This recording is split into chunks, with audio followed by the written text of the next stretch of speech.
Imprononçable, mais ça se trouve sur Wikipédia. Le virus Zika peut déclencher un trouble neurologique grave appelé syndrome de Guillain-Barré.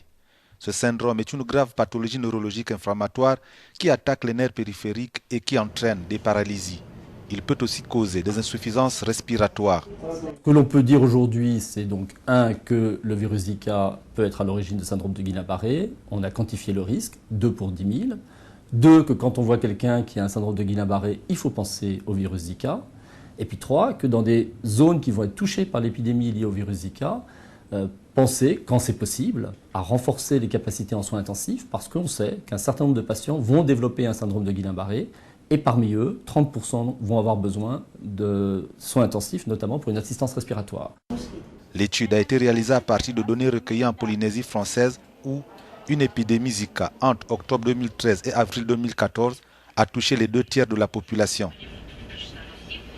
Le virus Zika est déjà fortement soupçonné de provoquer des malformations chez les bébés nés de mères infectées.